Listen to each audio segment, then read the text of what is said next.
Hello, everybody, and welcome once again to the Soldiers of Cinema podcast. I'm Clark Coffey, and with me today is Cullen McFader, and we're on, episode 6. Amazing, where we discuss Herzog's Masterclass from masterclass.com, his lesson 7, which is all about locations. So, Cullen, thanks so much for being with me again today. I look forward to this conversation. Thank you, sir. No worries.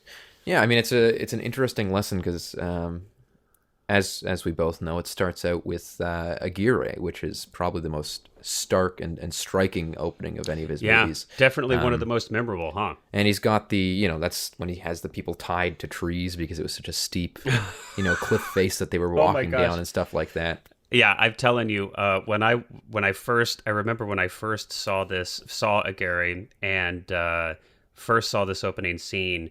I don't know about you, I have kind of a thing with heights. As in I'm scared to death of them, but only in specific situations. And it just so happens like being on the side of a mountain would be one of those situations. Literally my palms and feet started to sweat when I saw this opening to this movie.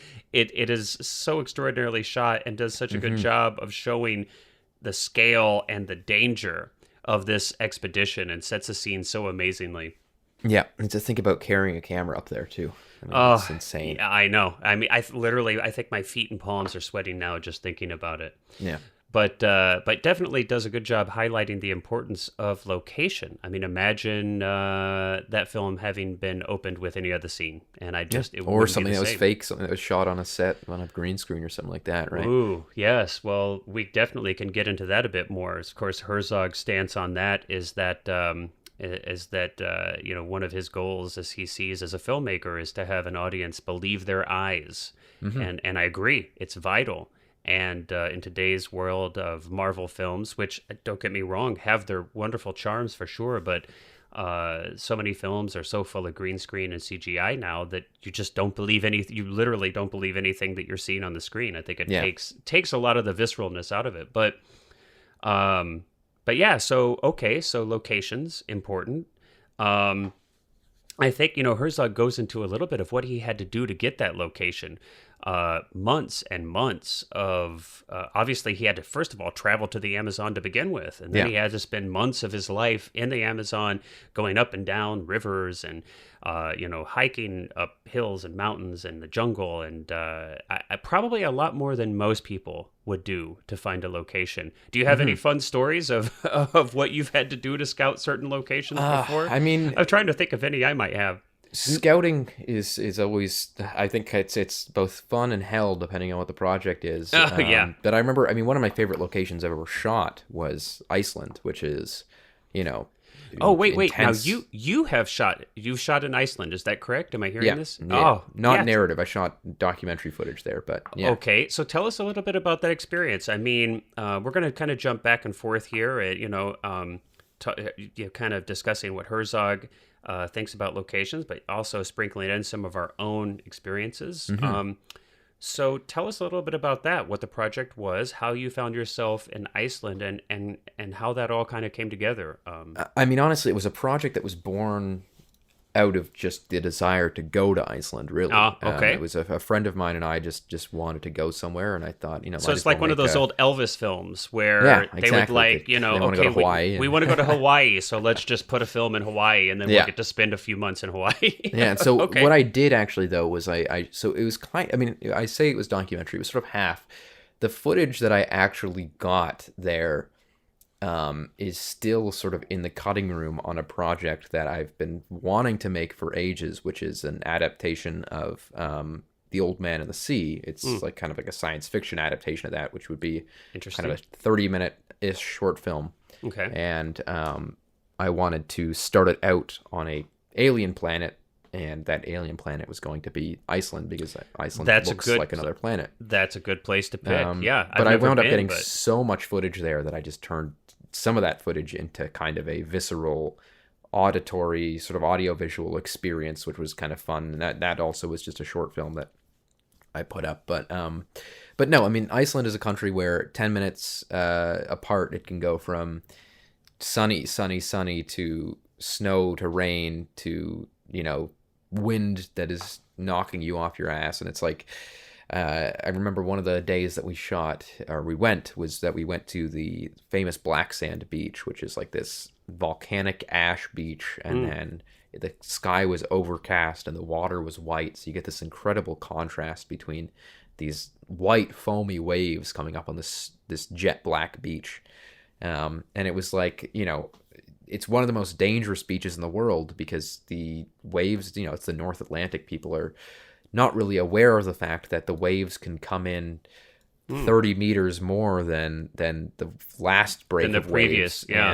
and people have died. There's, I think, Oh wow. this might be a rumor, but I'm pretty sure there's an average of about one death per year on that beach, just from Okay. people not being aware of the fact that the waves come in. But I mean, there's points where you're like around a corner, kind of in a cave, and suddenly the waves will come in so far that you can no longer get out of the cave to go back Mm. around to where you get out. You kind of just have to wait for the waves to subside. That sounds somewhat terrifying. So, Yeah, so very now were cool you though. kind of so you wanted to go to Iceland and you Yeah. thought to yourself, okay, how am I like what can I do since I want to go to Iceland? Then you kind of you put that in front and said, okay, what film can I make? Were you making kind of like a Lessons of Darkness type thing a little bit when you said it was kind of like was it kind of an abstraction of the landscape?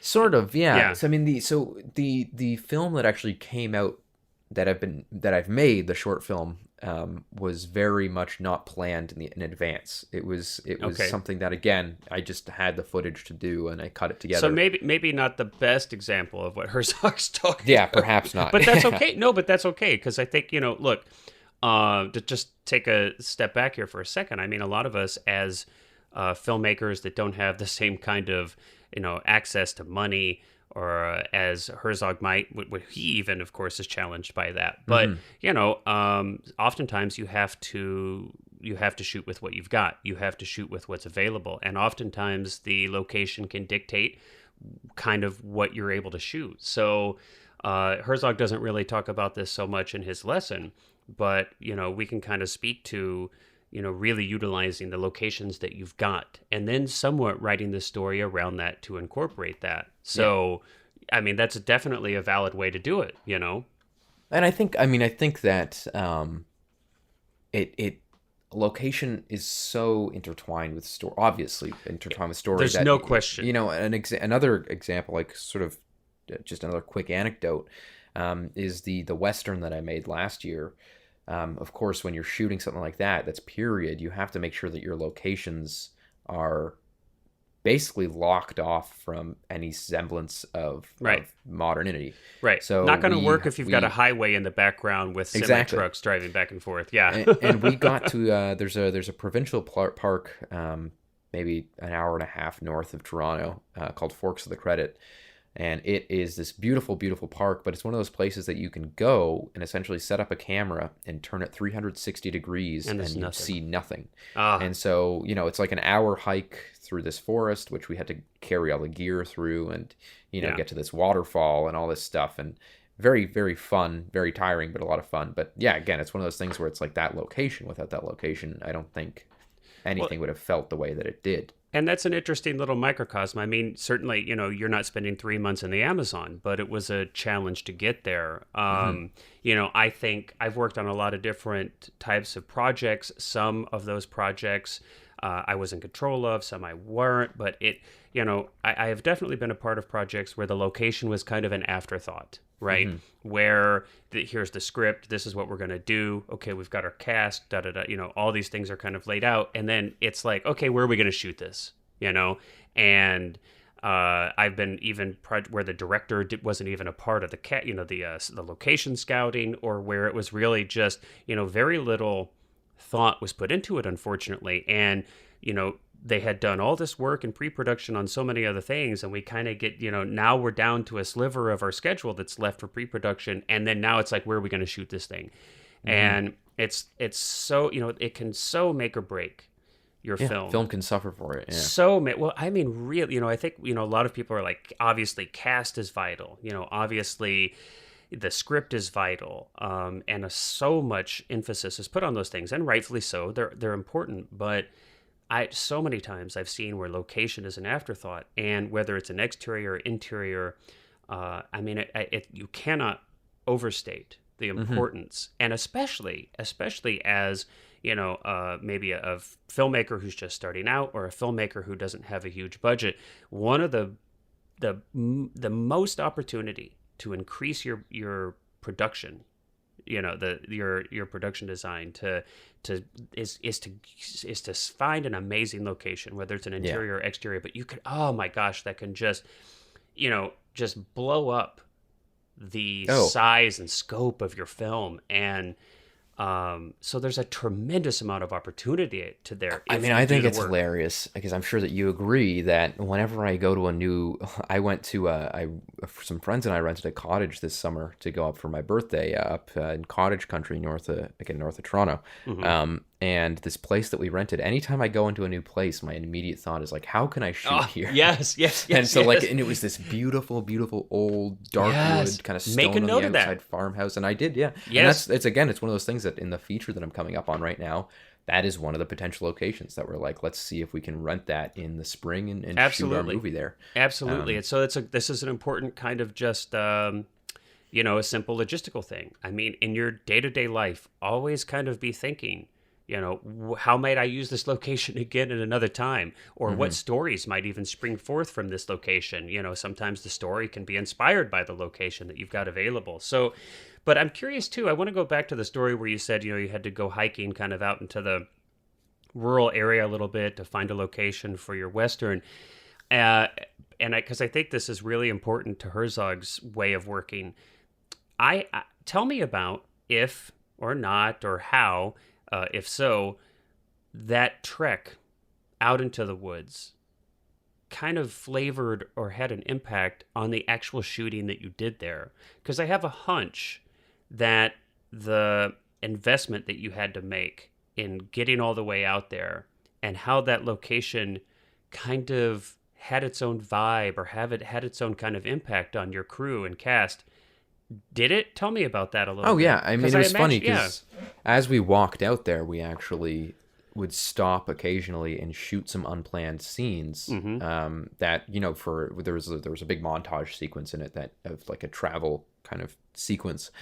And we would just kind of be walking to basically the end of this hike. There's a big waterfall that was the goal of where we were trying to get. And that was the point of it. But, occasionally we'd be like, that tree looks really cool. Let's, set up here for 10 minutes and get a shot of our lead actor walking around that tree or sleeping on it or something. And then it inspired other shots, right? Yeah, and it even got to a point where as we were walking there, we found a location for another scene that we didn't shoot that day because we needed our other actors there. But it was one of those things where we didn't know we were going to shoot that scene, and we saw this great lakeside location, and we went, that's perfect. Let's come back here in a few weeks with our other actors and shoot that scene there. But I think that it was a super, super small shoot. Like, it was literally me, another guy who was sort of the stand-in for the villain, because he was very, very much off screen. Like, it was basically just an over the shoulder that we needed that villain for. Yeah. And then the lead actor, and that stand-in guy was also helping me with some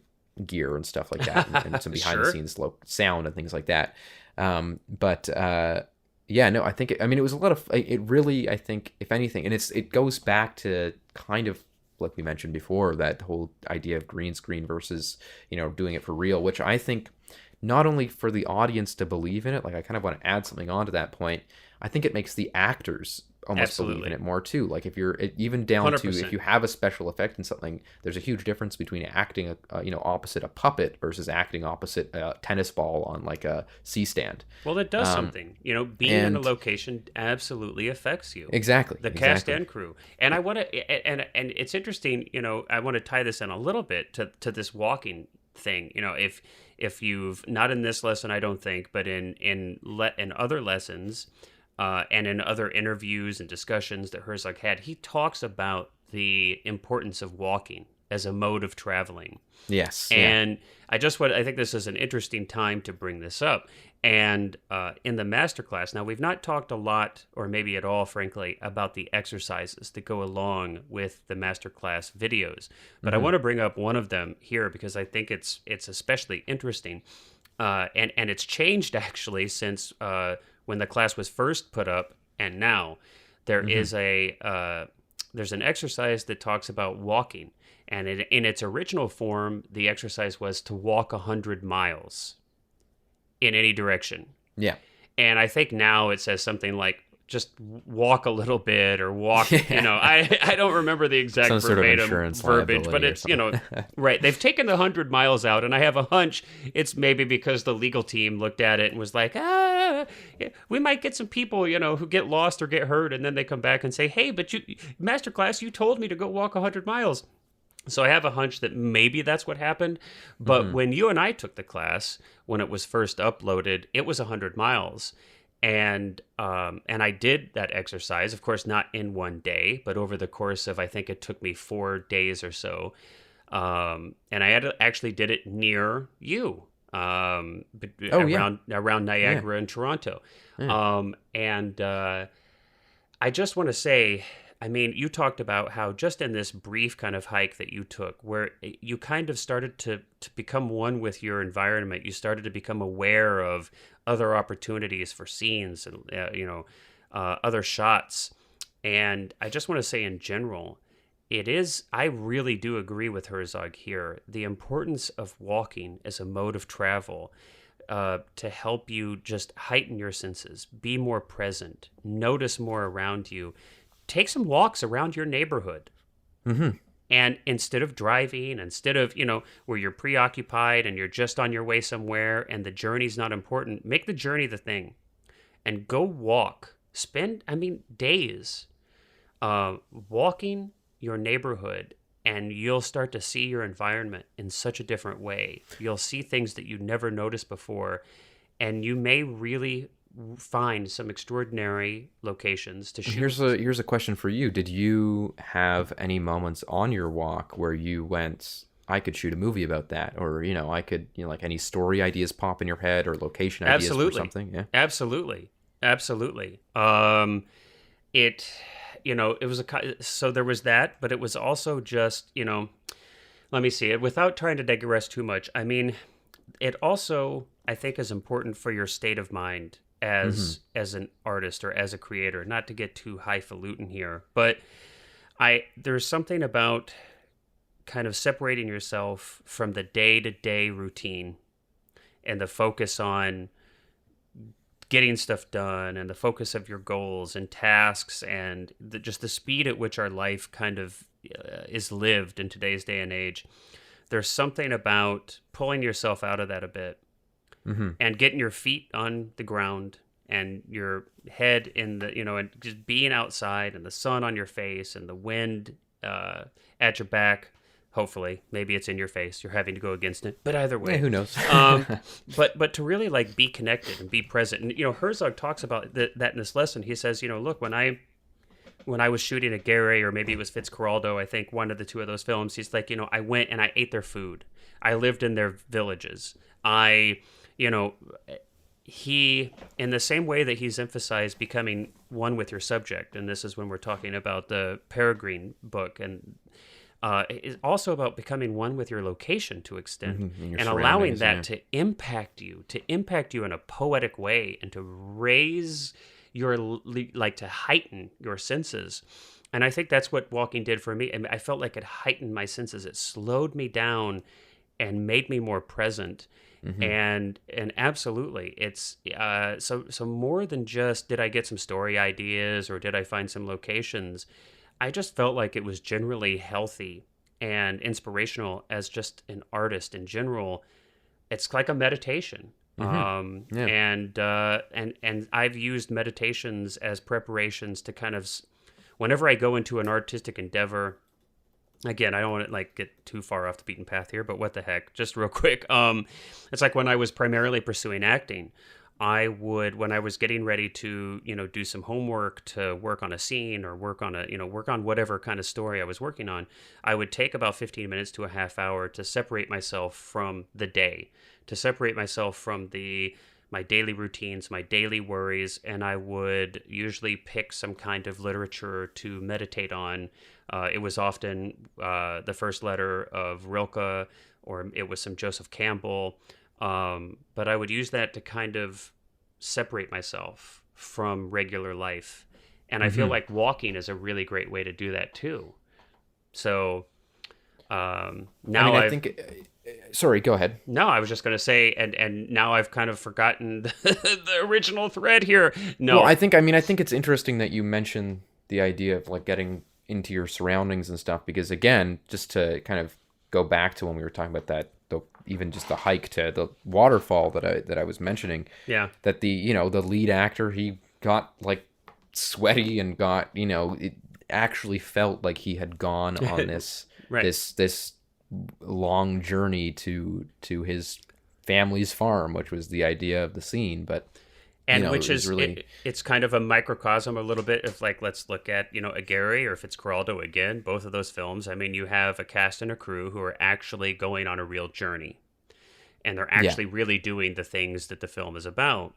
Not that that always has to be the case, but I think that there is a correlation there. There is, you know, it's like you were saying, to actually get out there in nature, to take this walk, to do this thing, and to pull yourself into sort of kind of another world probably really helped your Yeah. actor, not just in the physical aesthetics that you described, but probably in the mindset as well, I'm going to guess.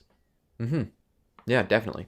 I mean, and it's also, again, I think it's also one of those things where there's almost this like switch of psychology that happens where people often think like, oh, people are going to be pissed off if it's the weather's bad or if we have to be out in location. I find that people Ah. usually are happier to be out on location. Like Yeah. people really, at least in my experience, have really enjoyed shooting. Like even if it's in the winter. I mean, I've this is not a movie I made, but I did shoot. We had a really bad winter here 2 years ago. We've had a bad couple of winters, but I thought you it guys was. always had bad winters, or I mean, maybe that's just it's been compared to Southern relatively California. mild sometimes. Yeah, exactly. Yeah, but it was colder here than the surface of Mars. What? 2 years ago, I think. Do And you have a Fahrenheit and a Fahrenheit number for us? I mean, at that Americans? temperature, I think Fahrenheit and Celsius are pretty much the same. It was like negative 45 degrees Celsius, Oh my gosh, which Fahrenheit that's I could do crazy! but no, and it was it was colder than Ridiculously negative cold. Yeah. 49 Oh Fahrenheit. Yeah, yeah. colder than the temperature of the surface of Mars.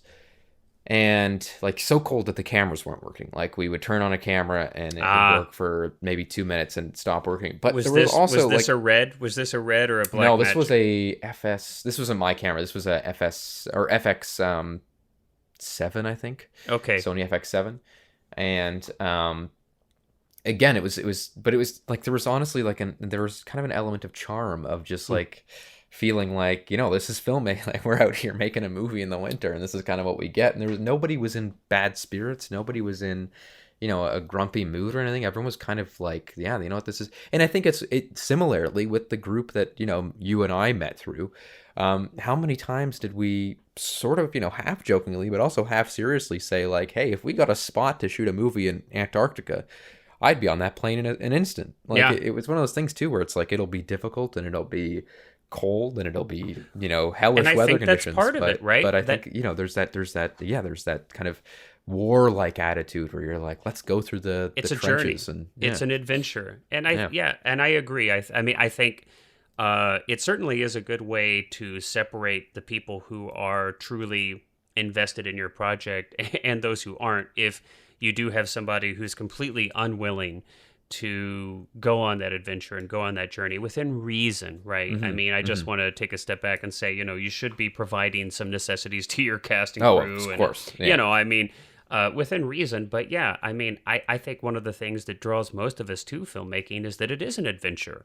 It's a collaborative adventure. It's a journey, and it's often one that does involve quite a bit of struggle and challenge. But it's also one that involves a lot of finding yourself and coming to understand yourself and other people better through these challenges and overcoming them. So, or enduring them sometimes. Maybe you don't always overcome them, but just enduring them alone Hmm. is. So yeah, I think that location is a big part of that. And again, it's can you imagine a Gary if they would have filmed that in a studio pool, or Fitzcarraldo if they would have filmed that with miniatures. I mean, it's laughable because it's just so integral to the film. Yeah, it makes such a huge difference. I mean, even just I mean, look at any you look at any movie, and of course, like I mention this a lot because they're movies that I grew up with at least. But like Lord of the Rings is a movie that's filled with special effects. Oh God, yeah, Um, it's but like three uh, quarters of those films are but at the CGI. same time, you look at the locations that they went to for like they built the Shire. They went and built That's true. a castle on the top of a mountain, and then you look at the difference between those movies and how real and authentic those movies do feel in a lot of those moments where they are legitimately on location Yeah, versus something like The Hobbit, which again, same director, same franchise, yeah, but 99% of The Hobbit was shot on green screen, whereas very, very little of the live action stuff in Lord of the Rings was shot on green screen. Most of the yeah. special effects in Lord of the Rings are just miniatures that would have been otherwise impossible to shoot realistically. And I do feel like the weakest parts of the Lord of the Rings trilogies are those just full blown CGI Yeah, sequences. yeah. Frankly, I feel that is the weakest. I mean, and location is a vital aspect of having a real location, grounding people to being able to believe their own eyes in a film. And I mean, Hmm. I just want to use this as an opportunity to throw in one of my favorite films of all time. It's not a Herzog film, but but the Mad Max films. Hmm. And I'm just Even going the to try to newest find a one. way. I'm just going to try to find a way to like bring in George Miller and Mad Max No, films. everywhere. Even though Yeah. they're everywhere. But I mean, I do want to say, I mean, look, especially I'll use the Road Warrior as an example. That last 30 minutes of that film where you've got this 30-minute long car chase basically is 100% real. It's Hmm. real stuntmen and women at speed in real cars on a real road in the middle of the actual Australian desert outback, performing these stunts, and it's still one of the greatest 30 minutes of kinetic filmmaking that I've ever seen. And the reason being, it's real, And you and look you at the can newest see one it. too, though. Like even Fury Road, so much of that movie was real, Yes, and absolutely, they absolutely. I don't pulled mean to those take stunts away. off. Yeah, and that film as well, although they did utilize CGI there Yeah, a lot yeah. to manipulate backgrounds and things like And those big that. dust storms and things like that. Yeah. Exactly, but But you're the right. reason I wanted to mention that was just because I think it's so integral to kind of talk about the fact that it still can be done. That you don't like. I think It's a lot of people yes, just think that okay, CGI is the way you do it these days. But even a movie that I'm not even that big of a fan of, but Interstellar, the Nolan one from right. 2014, a lot of that Matthew movie, McConaughey. Yep, yeah, yep. like they went out to glaciers. They even the miniature effects are like they used projectors instead of green screens to project Yeah, stars on the outside of like spaceship windows and things like that. it Which can be again, done. Yeah, not the yeah. hugest fan of that movie, but I think that the special effects and things like that, and the way that they went and used locations and real visceral kind of things that you can feel and you can touch. I think that's the important thing. I don't think CG is ever going to get to a point that that will be able to perfectly replicate that because, simply put, I think that there's just a difference on set that Exactly. people who are making the Even movie even know. when CGI gets to the place where it can perfectly, perfectly emulate reality, it will not have done that for cast and crew, Yeah, and yeah. I think that's that's really vital. So, I mean, let's see. What else do I want to talk about? So we've talked about the importance of location, and I think we've made it pretty clear. We agree with Herzog. Locations are vital. It's an amazing opportunity for you as a filmmaker to increase your production value, Hmm. to connect your audience viscerally, to have them believing their own eyes when they watch your film. You know, but let's talk about, okay, well, like, how do you get these locations then, right? I mean, Yeah. okay, so yes, locations are important. Sure, we all agree. How do we get these locations? And Herzog, And you won't get them all. and you certainly won't get them all, but of course, it wouldn't be Herzog if this weren't the case. I love, on the one hand, he says, "Hey, you've got to be respectful of permits and respectful, act with honor with the people that you meet and come in contact with. He has several examples of, giving his word when he said he wouldn't use footage. I think it was in North Korea. Yes. Yeah. Of because couldn't see the faces of these soldiers. But then, of course, in the previous breath, he talked about forging permit documents, and even forging, the Peruvian president's signature on a on a military kind of pass right, thing. Yeah. Yeah, on a with a permit for a location there. And so I love how he does that. I mean, it's one of the things that's so endearing to me about Herzog is that he is like the antithesis of dogmatic. I mean, it seems like he's just, look, situation to situation. You've got to, think about what, each of these situations, and some of them may call for forging documents, and some of them may call for being completely honest and honorable. It's just so interesting. Do you have any experience? I've a somewhat experience that is sort of similar. Maybe it was a little bit of my Herzog let's hear coming it. out. Yeah, let's hear it.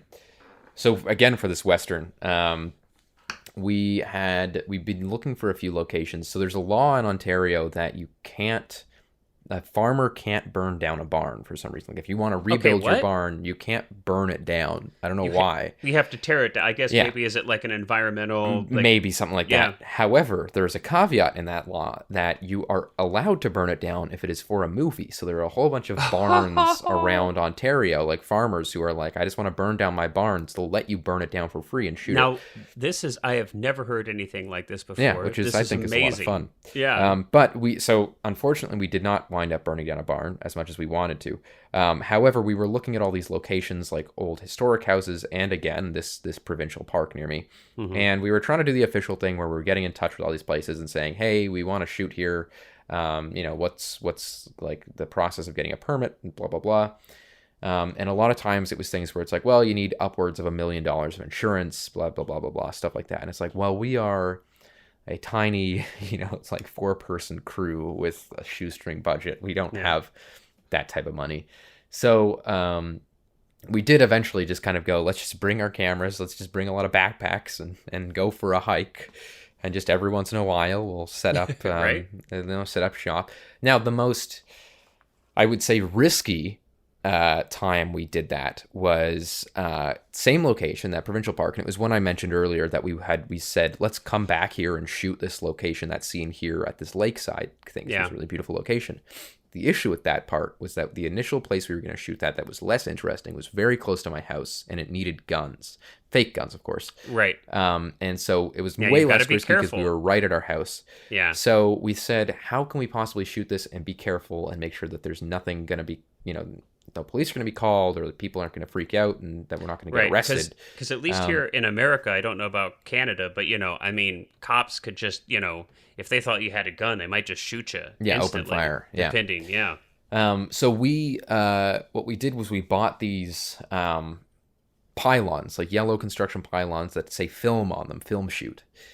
And we put them all over the trail, like very near where we were shooting. But basically anywhere where you could see us, we had film shoot, film shoot, film shoot. And this was not official by any means. We didn't talk to the park guards or things like that, park troopers Rangers, and things. Yeah. We just put all this stuff up so that anyone walking by would hopefully see these things. We had people standing at both ends of the trail around where we were shooting, and we were just trying to make sure. And because at the end of the day, what we thought was, I'd rather, have a park ranger come up and say, hey, you can't shoot here, you got to leave, and because they saw the pylons, than somebody walk by without the pylons, see someone holding a gun and go, I'm calling the cops. For sure, yeah. But yeah, it was kind of a funny little thing where it was like, okay, we're going to be in and out in half an hour. We're going to get this scene done. Luckily, there was no dialogue. It was just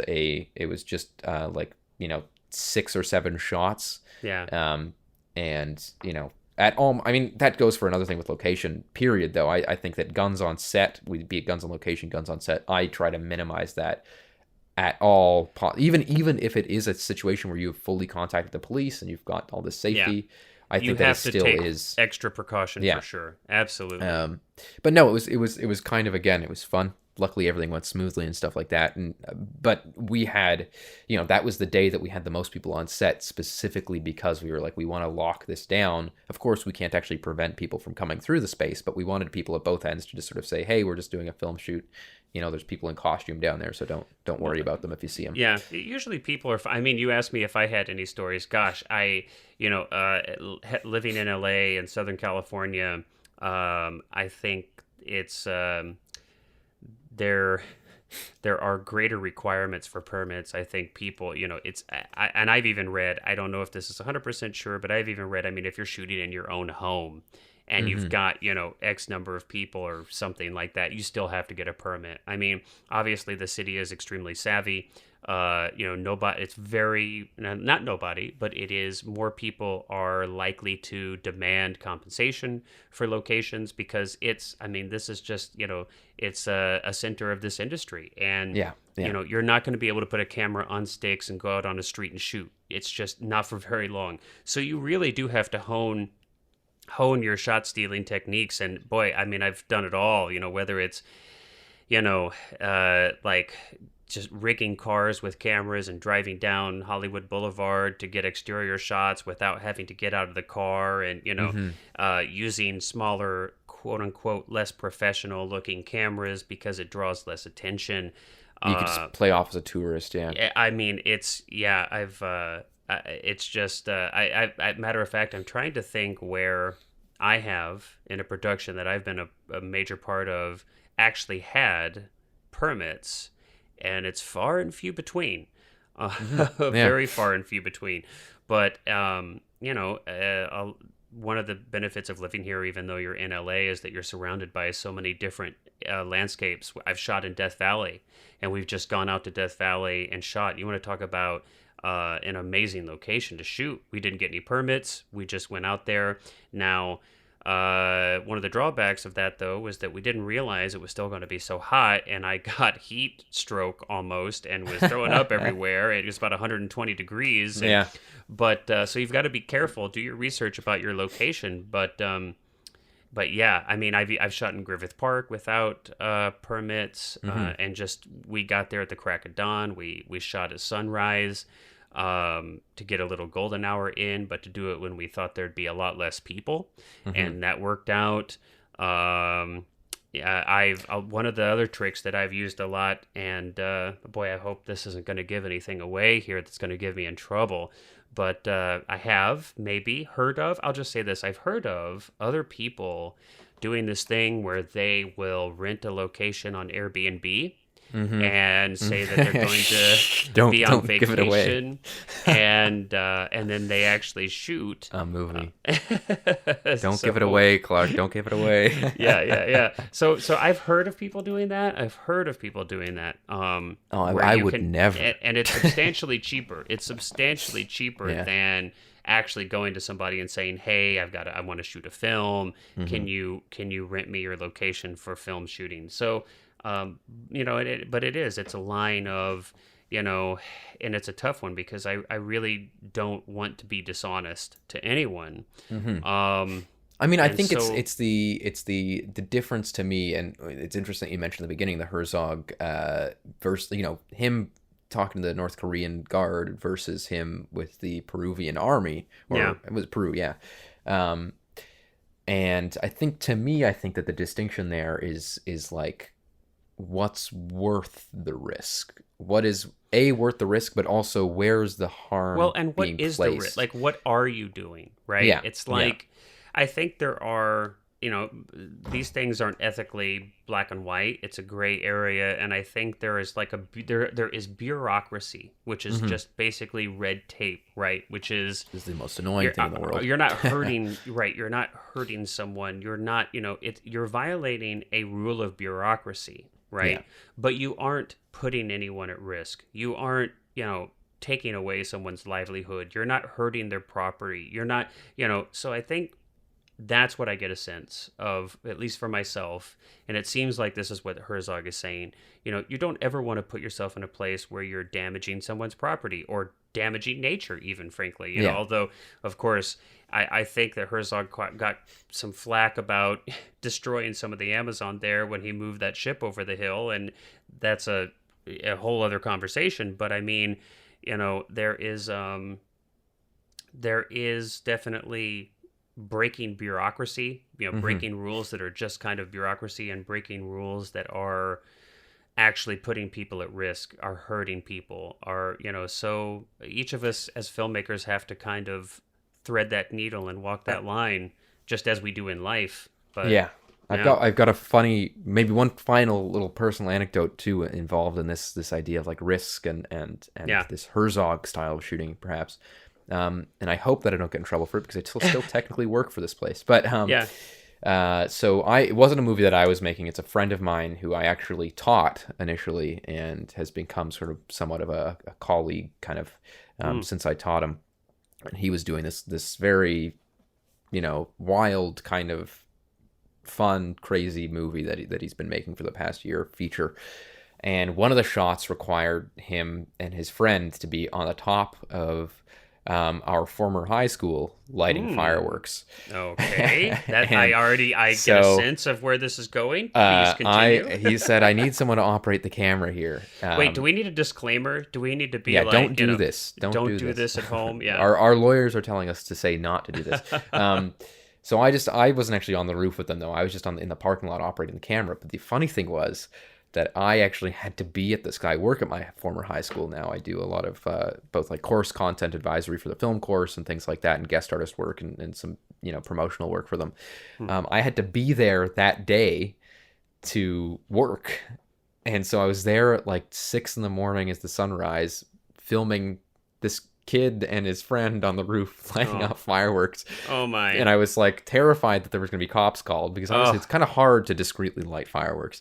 Yes, slightly. And then so that happens. We all just struck everything instantly, drove away. We had this like meeting point set so we could get away. It was like a bank robbery. Nice. And then I went back to bed for like an hour, woke up and went to work at the exact place that I was, which is hilarious. But I mean, it does come into like you said, is anyone's livelihood at risk? There's the great story about William Friedkin on the French Connection talking to, I don't know who it was. I don't think it was the head of the MTA, but it was some sort of department head at the MTA, and he said, Friedkin goes up to him and says, "We want to do this chase scene on the subway where the car's chasing the subway, and we want to get it all as real as we can. Yeah. We want the car actually there, Great and the subway scene, by going." the way.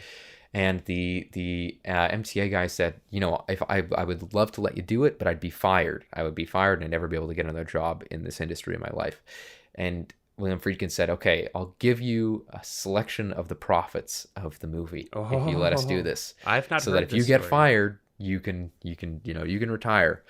And the guy was like, "Well, I don't know if it's going to be a good success, blah, blah, blah." And Friedkin convinced him eventually. So he did it. He let him do it. They did that amazing car chase under the subway and on the subway and all that. Yeah. And the guy got fired. Then he retired immediately because he made, the movie did well. And so he made this money and was This able is to legit? This is a legitimate I mean, story? I've never read a legitimate account of it, but it's a kind of, maybe it's Urban a wide myth? style, but I'm pretty sure it's actually true. I heard it at a screening of The French Connection. Well, maybe if any once. of our listeners here, we can call out the cumulative mind here, here of our audience. And if anybody hears anything more about this, but it's a great story. And at Friedkin, I believe it. It could happen. Yeah. So, Yeah. it's, and it as with, I think one of the wonderful things about filmmaking in general is that it is like such a creative, it's just every single aspect of filmmaking is this gray problem-solving area. Yeah. I describe it sometimes as you're building a sandcastle on a beach and the waves are coming in, and it's literally just using your hands to keep the rest of the sandcastle from falling sometimes over. Frantically, right. Wow. Well, and it's interesting that you talked about, you felt like it was a heist, because I love it. It's, again, in wonderful Herzog style, he finishes this lesson with such a great, quote or statement. And he talks about, that it's like, what's the final rule? The final rule is get away with film, leave with film, do what you must, don't complain, buck up, get away with film. And I love this analogy that he makes that we're thieves, and Yeah. that the loot that we're out to get is film. And you've got to go to these amazing places, right? I mean, that's where the treasure is hidden. Hmm. That's what, right? It's not on the beaten path. It's not out in the open. It's not the thing that's been shot a million times before. You've got to go out there and find new visions to bring back to an Yeah. audience. You've got to Yeah. go find those treasures, and that we're like bank robbers, and what we do is hit and run.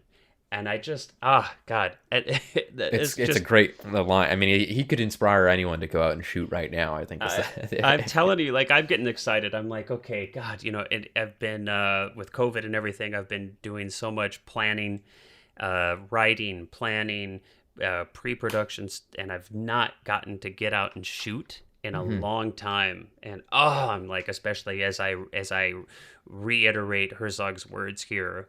I feel like I'm getting Get inspired that urge. already. Yeah. Yeah, yeah. And so I think that's a great way to look at it. And I think, it's like maybe we're a Robin Hood, of where we're like stealing from the rich and giving to the poor, but we're taking these visions, taking being able to But I mean, steal these treasures. that's what I like about film is that even when you are stealing, you're not actually taking anything, you're replicating. Right. And Yeah. it's the same, I mean, it's the same thing that classic thing of just like, the trophy hunter versus the photographer.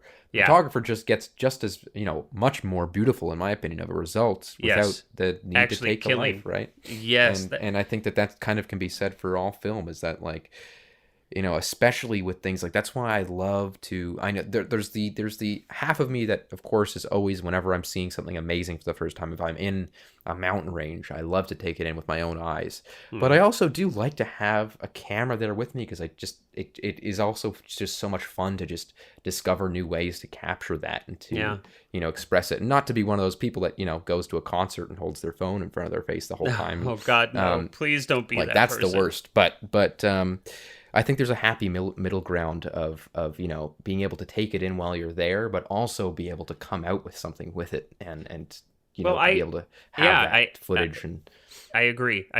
For me, and it's a little bit off the path here, but for me, it's a compartmentalization, I guess, in a sense. And hmm I don't know how you think about this film as a whole. It's not a Herzog film. It got middling reviews, I think. But what was now I can't remember the exact title, but it was the Walter Mitty movie. oh, Secret Life of Walter Mitty, yeah, Secret the Life Ben of Walter Stiller. Mitty, and that Ben Stiller. But there is a fun scene near the end with Sean Penn Hmm. where he is, and this don't want to give away the film so much, but it's, basically Stiller's character ends up after a very long journey on this hillside, this mountainside with Sean Penn, and they have this conversation. Sean Penn plays a world renowned photographer in the film, and they have this conversation where Sean is like, he's been searching for this moment for a very long period of time, and he's gone to great lengths to get this moment, and he lets it go. He doesn't take a picture of it because he just wants to be in the moment and doesn't want the camera as a distraction. Hmm. And I, for me, I've kind of compartmentalized where when I'm on a personal journey somewhere, or I'm there kind of like as a individual person, I tend to prefer to be present and to not have a camera with me or see what I'm seeing through that camera. But then I can like flip a switch and it's like, okay, now I'm like working or I'm Hmm. creating Clark and and then I get out the camera and I work. But for me, I see it as like I've had to kind of compartmentalize it for me. So I don't know. Well, Is I that think, it? I mean, again, with this Iceland thing too, was like Iceland was half a vacation and half of a footage banking kind of experience that I could just get a bunch of Yeah. B-roll in Iceland.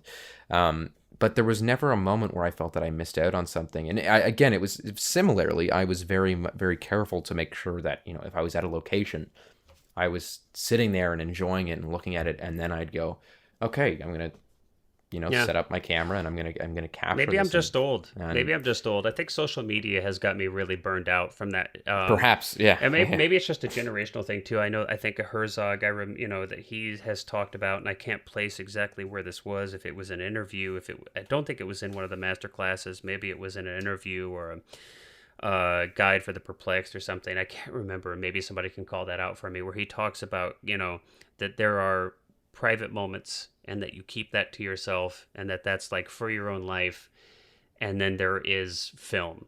And so that kind of spoke to me. But yeah, I think for myself, I had to kind of compartmentalize it and kind of separate myself. But sure, it's not like you turn off this. Like I'm always when I'm there seeing things. Okay, what stories could this maybe tell? Wow, this would what kind of what locate how could I use this location or something like that. But there's definitely moments where I'm like in this experience right now, Yeah. and Yeah. I don't want to pull out a camera. No, So totally. Yeah. yeah, Um, and maybe just before we wrap up, I Yeah. did find out that it is in fact true that they gave him a percentage of the Wonderful. budget, and he lived happily ever after in Jamaica, is Well, what director William Friedkin says. well, I'll be damned. I mean, there's no better way to end the podcast than on that wonderful note. So there you go. All right. Well, thank you so much, Cullen. As always, I've had a really thoroughly enjoyed our conversation here about locations and the Werner Herzog Masterclass. Lesson, what was this one? 7. This was 7. Yeah. Wow, it's just blowing my mind that we're done here with episode 6 of our podcast. This time flies when you're having fun. All right. Exactly. So next time, then, we will be discussing Herzog's Masterclass Lesson 8, which is leading the platoon. That's going to be a fun one. All right. Well, thank you so much, as always, Cullen. It's been a pleasure. Thank you, everybody out there, for listening. We appreciate you. We hope that it's been fun and maybe even slightly informative. And until next time, everyone, have a wonderful week and steal those shots. And read. All right. Bye, everyone. Bye-bye.